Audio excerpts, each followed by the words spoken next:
Salut les goths et bienvenue dans une nouvelle vidéo à la française. Alors aujourd'hui je ne suis pas tout seul, je suis avec Yorick Salut les gars. et avec Raph. Salut les gars, salut Hippo.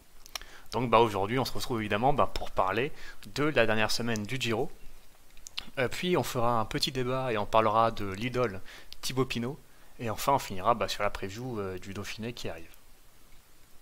Mais juste avant, on a le deuxième épisode de la chronique de Raph qui va nous parler des 2 points pro de la semaine. Sur un énorme développement, Cosnefroy qui revient, et c'est Cosnefroy qui s'impose devant Alain Philippe, la troisième place pour Mikel Honoré. Et oui, on est pas parce que cette semaine, les deux points pro ont été assez chargés, hein. On a eu les boucles de la Mayenne et le Tour de Norvège. Donc je vais y aller rapidement parce qu'en vrai, il s'est pas passé beaucoup de choses.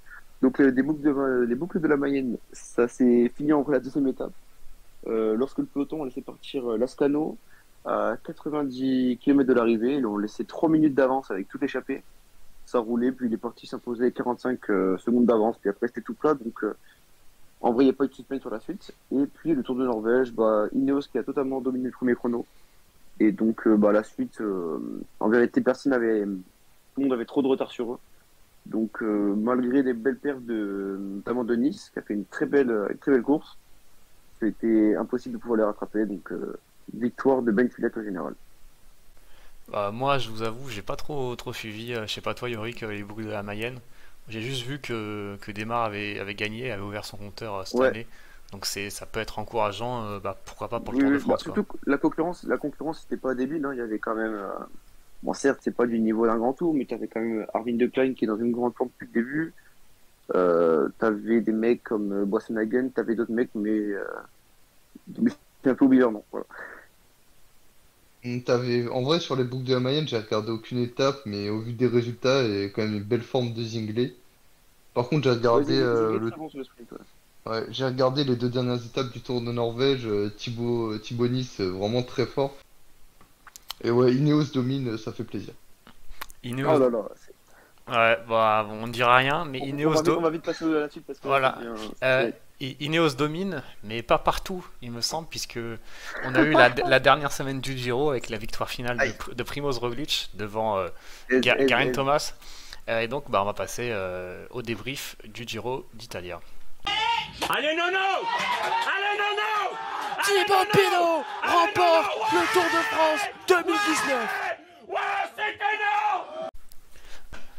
Donc, comme j'ai dit, la dernière semaine a vu Primoz Roglic être sacré. Déjà, les gars, est-ce que pour vous c'est complètement inattendu, ou alors vous vous attendiez totalement à ce que Roglic gagne le chrono et reprenne le rose? Je vais commencer.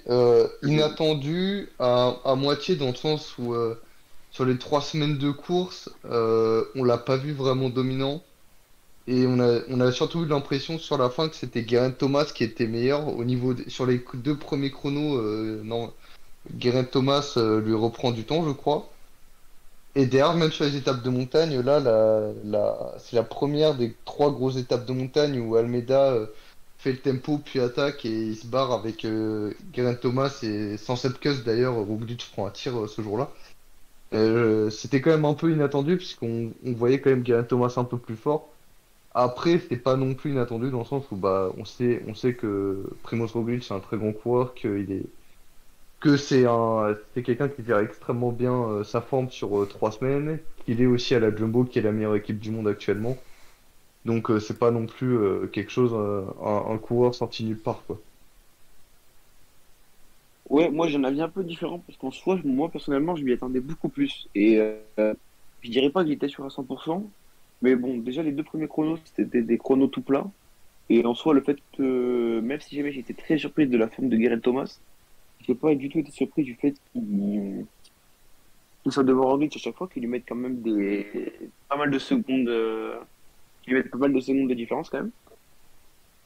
Mais à chaque fois, les étapes, on avait vu des gros pourcentages. Par exemple, là, vraiment, la dernière étape. Et plusieurs autres étapes, j'ai plus le souvenir des étapes, mais des étapes où il y avait des beaux pourcentages. À chaque fois, lorsqu'on tombe dans les plus gros pourcentages, Roglic, je le voyais qu'il était au-dessus. Tout le monde le voyait qu'il était au-dessus de Thomas. Donc, personnellement, j'attendais vraiment que Roglic, là-dessus, il puisse faire la différence parce que c'est vraiment le type de col qui correspond vraiment à Roglic. Donc ouais, pour moi, c'était pas vraiment une grosse surprise. Et pourtant, on a failli le voir perdre, du coup, sur ce saut de chaîne. Et là, on s'est dit vraiment que le mec était malchanceux.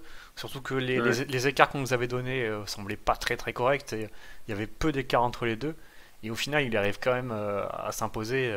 C'est fort, quoi, parce que ça nous. Bah, en fait, tout le monde a pensé au Tour de France 2020 et tout le monde s'est dit il va reperdre c'est ça. le Giro encore une fois.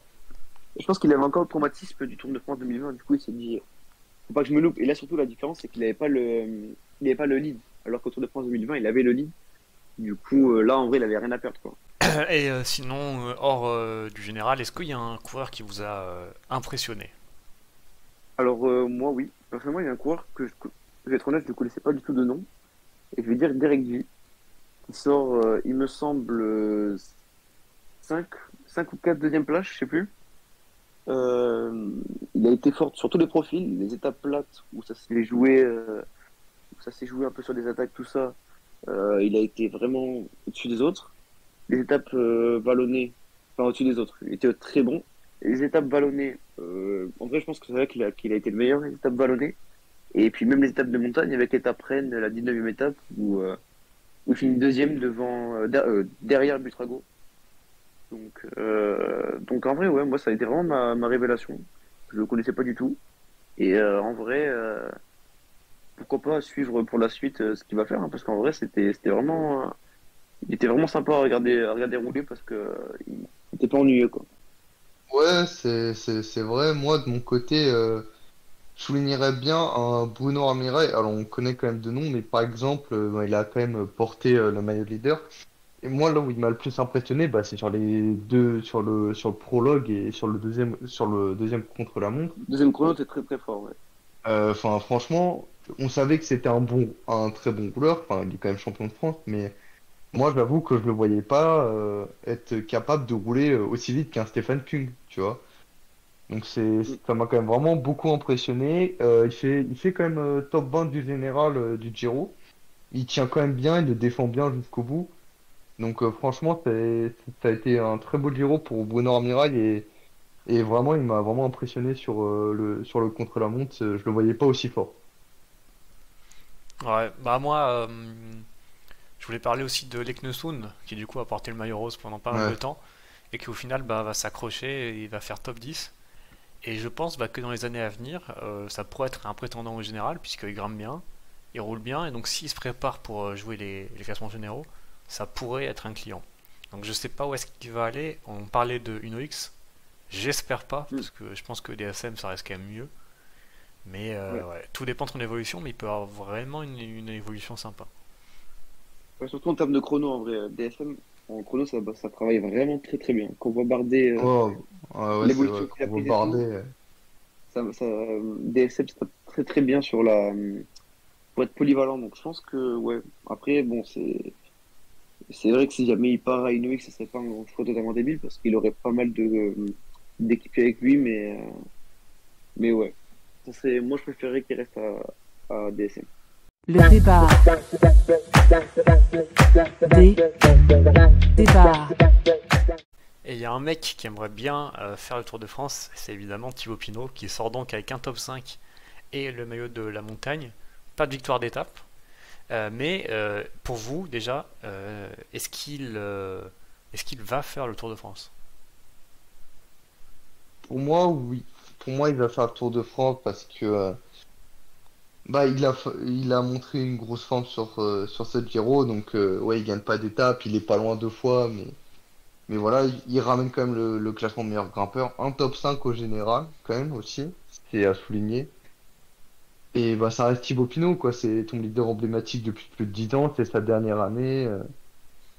Et quand il sort d'un Giro comme ça, tu vois, j'ai du mal à me dire que tu puisses lui dire ouais tu vas pas pouvoir faire le Tour de France pour sa dernière année quoi c'est inconcevable de dire à Thibaut Pinot non tu ne fais pas ton Tour de France pour ta dernière année professionnelle il le fera moi j'en suis sûr à 100%.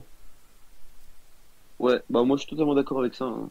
Puis en vrai, je vois pas en quoi de passer de Thibaut Pinot, même si jamais il est pas dans une forme olympique, ça te ferait du mal parce que c'est quand même un mec, je pense, qui pour David Gaudu en montagne, il peut vraiment y apporter quelque chose en plus. Et puis pourquoi pas des petites étapes comme ça.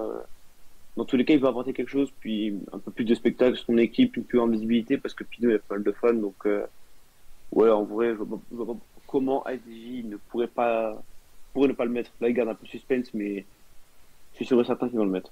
Alors moi, je suis totalement d'accord avec vous. Moi, je vois pas comment est-ce qu'il pourrait ne pas le faire. Et du coup, pour un peu contrebalancer vos propos, Pinot, s'il va sur le Tour de France, c'est pas pour faire le toutou de Gaudu. Ça va être pour prendre des échappées, être électron libre. Parfois aussi donner un coup de main, mais s'il va tenter d'aller claquer une étape. Et donc, ça ferait un équipier de moins pour Gaudu. Et il y a un autre mec qui aimerait bien faire le tour, c'est Arnaud Démare. Et donc, est-ce que Thibaut Pinot, Arnaud Démare et David Gaudu, ça pourrait passer sur un Tour de France, quoi. Ça pourrait passer, mais le problème en fait, c'est que le moins, pour moi, celui des trois qui a le moins sa place assurée, entre guillemets, ça va être Arnaud Démare. Parce que David Gaudu et Thibaut Pinot ont montré depuis le début de la saison qu'ils sont en jambes, qu'ils sont capables de gagner. Alors que Arnaud Démare, bah, il vient de gagner sa première course de l'année il y a 4 jours, quoi. Et, enfin, face à une adversité très limitée, quoi. Je crois que c'est Axel Tingley qui fait troisième du sprint où Démare gagne. Ouais. Donc, depuis le début de la saison, c'est compliqué. On sait aussi forcément la relation extra-sportive avec David Gaudu qui est compliquée. Mais je pense quand même que ça reste possible dans le sens où on a quand même affaire à trois très grands coureurs français. Je pense que Desmar, de toute façon, ça va bientôt faire 2 ans que on commence avec son train Guarneri déjà qui était plus très performant. Bah là, déjà, maintenant, avec tout son train quasiment qui a sauté et le recrutement de beaucoup de jeunes, bah, je pense qu'il commence déjà un peu à s'habituer à devoir se débrouiller un peu tout seul et à essayer d'aller claquer une étape. Ouais. Ouais, en vrai, pour moi, ce serait, en vrai, à mettre Arnaud Démare sur le tour, ça serait une erreur terrible de FDJ parce qu'il est cataclysmique depuis le début de la saison. Ça veut dire que tu vas devoir mettre un train pour Démare parce que le mec, son train, il est pourri, il est trop nul. Du coup, ça veut dire que tu vas amener un mec qui va potentiellement rien faire, au pire, une 11e place. Donc, autant emmener une vraie équipe bien solide pour Godu et Thibaut, quoi. Parce qu'en vrai, amener Démare, c'est-à-dire que tu dois amener au moins 4 mecs avec lui pour son train. Ça fait que t'as plus que 2 mecs pour Godu. Euh, Franchement, s'ils font ça, c'est vraiment de la merde.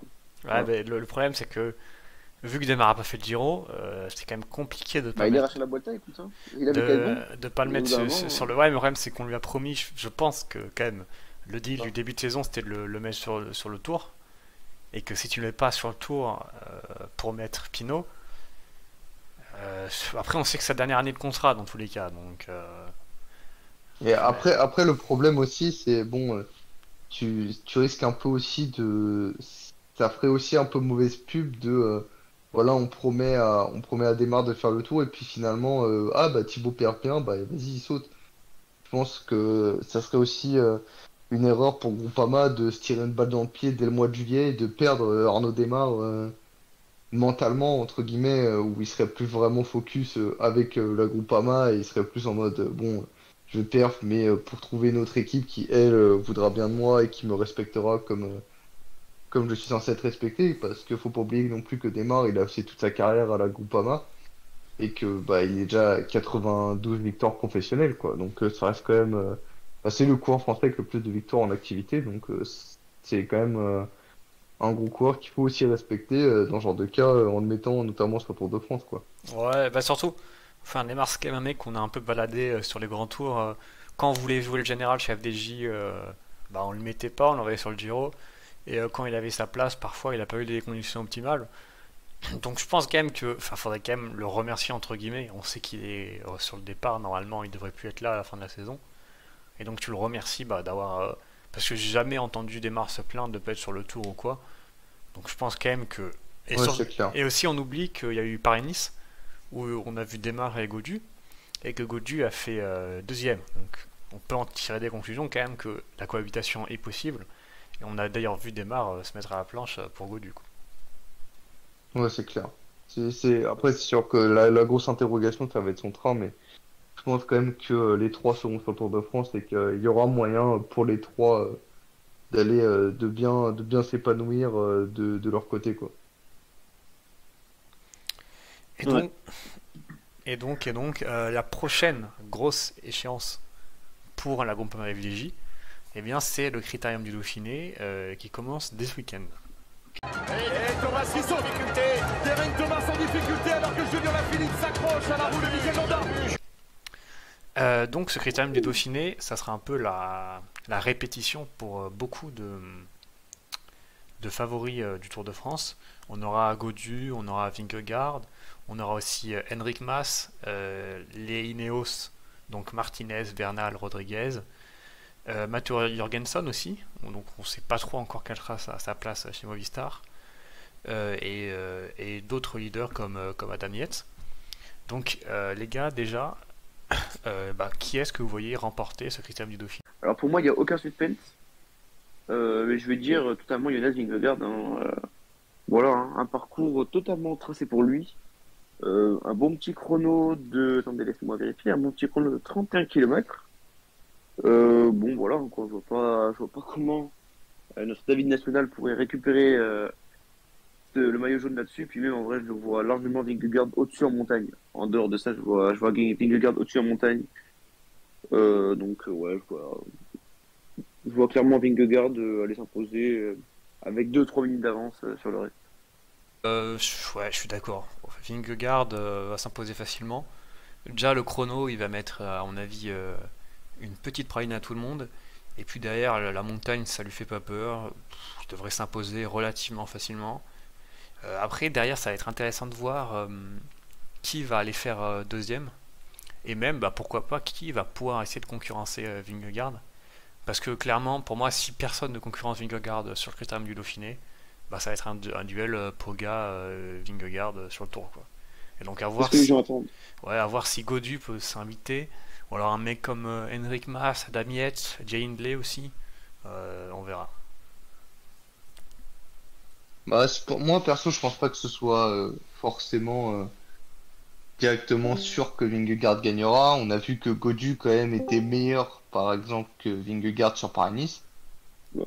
Après, c'est clair que c'est quand même la grosse carte, c'est le favori, et c'est quand même celui qu'on voit le plus gagner. Mais je pense vraiment que oui, un Hindley, un Gaudu, ou voire même, je pense quand même plus que Jorgensen sera le leader chez Movistar après le chrono que Mas, mais je pense vraiment qu'il peut être embêté avec en plus c'est pas non plus le meilleur descendeur Vingegaard et il y a pas mal d'arrivées qui sont proches d'une descente comme l'étape 3 ou la dernière étape notamment, donc je pense qu'il y a moyen d'aller le mettre un peu en difficulté et d'aller chercher du temps là-dessus.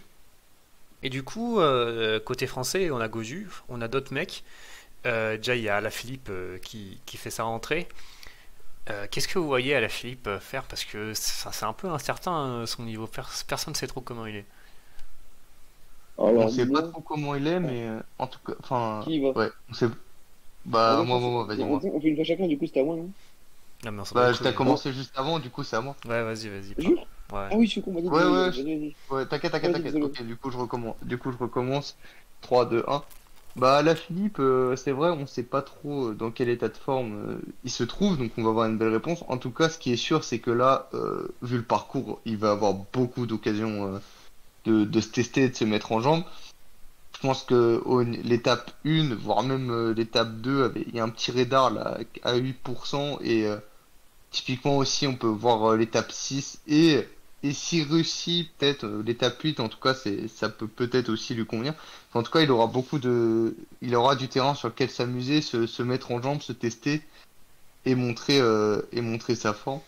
Moi, je pense aussi qu'un Laporte, par exemple, va faire beaucoup de choses, va pouvoir aller chercher pas mal de résultats. Il n'y a pas vraiment une seule étape de pur sprint. Pour pur sprinter, c'est quand même assez vallonné sur l'ensemble des étapes et donc je pense que lui aussi peut aller chercher de beaux résultats.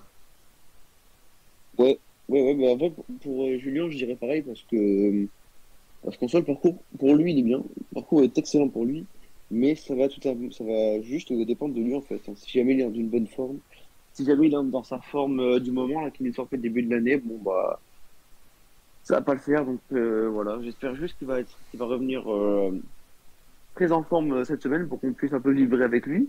Et ouais, pareil, en vrai, Laporte, je pense qu'il va pouvoir sortir des petits trucs sympas. Et j'ai noté notre coureur qui, je pense, pourra faire des petits trucs sympas côté français, c'est Benjamin Thomas. Avec le chrono, puis même les étapes sans s'en échapper, il peut faire des petits trucs sympas sur les premières étapes là. Et puis Axel Ziegler qu'on a vu en forme du coup là sur les boucles de la moyenne, je pense que les étapes sont clairement pour lui aussi. Donc ouais, Cofidis, ils ont quelques cartes à faire valoir. Et pour finir, moi, il y a deux trois mecs pour les classements généraux. Je trouve que le critérium du Dauphiné va être hyper intéressant. C'est d'abord O'Connor. Donc le mec, c'est une descente aux enfers. En parlant de déception, lui aussi, comme Martin, Ouais, voilà, c'était une saison très très compliquée. Hein. c'est ça, donc ça va être décisif. Aussi, bah, aujourd'hui, on a eu le Mercantour, et donc Richard Carapace qui s'est imposé, et on va voir un peu bah, quel est son état de forme par rapport au meilleur, quoi. Est-ce que vous pensez qu'il peut faire un truc sur le Tour de France? Bah toujours, ça reste un coureur qui a gagné le Giro, qui a quand même fait podium de la Vuelta et du Giro aussi, donc il a de l'expérience. On sait, il a déjà prouvé que c'est quelqu'un de fiable sur 3 semaines. Là, il s'est quand même imposé assez facilement, même si c'était pas le plateau le plus relevé du monde non plus sur cette marque en tour, mais il s'est quand même imposé relativement facilement en attaquant assez de loin d'ailleurs. Donc ouais, je pense qu'il peut quand même faire quelque chose sur le Tour de France et va falloir surveiller parce que je pense qu'il aura une très belle équipe aussi avec IF. Ouais, Carapace, moi je pense que là, sur les mois qui vont arriver, là je pense qu'il va vraiment être en mode machine. Et je pense qu'en haute montagne, là sur Dauphiné, il va poser des soucis à Vingegaard. Bon, je pense pas que Vingegaard va avoir des soucis sur le général parce qu'il aura trop d'avance en chrono. Mais ouais, je vois bien Carapaz aller chercher la petite étape lors qu'il y aura un duel avec, entre favoris. Et puis même, je me rends un peu, mais sur Tour de France, pourquoi pas une bataille à trois pour le général comme en 2021 entre Vingegaard, Pogacar et Carapaz, parce que je le vois vraiment bon là. Je le vois vraiment revenir bien, il gère sa forme depuis le début de la saison et là, il va faire quelque chose de vraiment bien. Ouais, moi, honnêtement, j'en attends vraiment rien de Carapaz, hein. Il a gagné aujourd'hui, mais bon, c'était pas une concu exceptionnelle. Donc, je sais pas, on verra sur le critérium, hein, mais moi, je le vois faire un top 10, mais pas sans plus. Et enfin, il y a une équipe bah, qui va être aussi très importante à surveiller, c'est Ineos. Avec donc, bah, ils ont trois cartes pour le général, mais les trois, on a des incertitudes. On a Martinez qui est nulle part depuis le début de la saison. On a Bernal qui revient petit à petit, mais bon, ça va être un peu court, j'ai l'impression. Et on a Carlos Rodriguez qui revient de sa blessure d'Estrade. Donc pour vous déjà, qui sera le leader de Ineos sur le critérium? Ah, logiquement, pour moi, ça sera Bernal. Il avait quand même montré, notamment sur le Tour d'Hongrie, malgré sa chute, que bon, ça avait l'air de d'aller un peu mieux. Je crois aussi, il avait montré quelques bribes sur. Il fait top 10, je crois, que ça doit être sur le Tour de Romandie aussi, où il Ouais, commence à montrer aussi des bons Ouais, signes. ouais, il est plutôt, on dit, ouais, c'est pas une belle place, ouais. Ouais, donc voilà, donc je pense que ça sera naturellement Egan Bernal. Après, faut, ouais, lui aussi qui a chuté sur le Tour d'Hongrie, qui revient de blessure, ça va être. Je pense pas que Ineos pèsera sur le général, mais parce qu'ils sont tous un peu en reprise à une échelle différente, quoi. Daniel Martinez, il met pas un pied devant l'autre depuis un an et demi. Egan Bernal et Carlos Rodriguez, ils reviennent de blessure, quoi, de chute, donc c'est assez flou quand même. Ouais, ben par contre, Bernal, moi je prendrais un petit, je ferai attention, je me prononcerai pas trop vite parce qu'il est pour le moment. Alors c'est parce que même la shortlist là, du, du Dauphiné, elle est pour le moment, elle est, comment dire, elle est pas En définitive. fait. Ouais, elle est incomplète. Et du coup, parce que là, Bernal, il est aussi annoncé sur le Tour de Suisse pour le moment. Donc, à voir où est-ce qu'il va aller, parce que je pense qu'en vrai, Ineos risque de faire un truc où ils vont envoyer genre Martinez, Rodriguez sur le Dauphiné et Bernal sur le Tour de Suisse. On va voir. Peut-être, enfin, je sais pas trop, hein, mais pour moi, il est annoncé sur les deux, donc on verra. Mais ouais, enfin, personnellement, logiquement, je choisirais Bernal, mais pour moi, quand même, le meilleur Ineos de cette qu'on a cité tout à l'heure, là, pour moi, quand même, depuis le début de la saison, celui qui a le plus montré, ça reste Rodriguez. Ouais, je suis Donc, d'accord. je mettrais, donc je pense qu'Ineos quand même mettra Bernal, mais si on parle de mérite, Rodriguez mérite plus que Bernal parce qu'il a montré pas mal de belles choses depuis le début de la saison. Et attention aussi à Martinez, parce qu'il y a quand même un jour retrouver son niveau, je pense. Et quand je vois Oui. Ineos, ce qu'ils ont fait au Giro, pourtant ils étaient tous au fond du trou juste avant, Mm. je me dis que attention pour le Tour de France, ça va pas les sous-estimer, quoi. C'est vrai qu'Ineos sur les grands tours, ça a toujours un niveau au-dessus, bizarrement. Ça a toujours un niveau au-dessus du niveau course normale. Mais ce sera pour une autre vidéo. Ne prends enquête. Bah, du coup, les gars, je pense qu'on a fait le tour. Et donc, bah, on va se donner rendez-vous la semaine prochaine. Et puis, on pourra bah, voir un peu ce qui s'est passé sur le Dauphiné. Et parler bah, du Tour de Suisse qui va aussi arriver dans la foulée. Et bah, le Tour de France, Mm. c'est pour bientôt au final. Donc, bah, c'est une période cool qui arrive. Et du coup, bah, on se dit à la semaine prochaine. Et n'hésitez pas aussi à vous abonner, à aller voir nos réseaux sociaux. Tout est dans la description. Donc, bah, salut les côtes. Ciao. Salut à tous.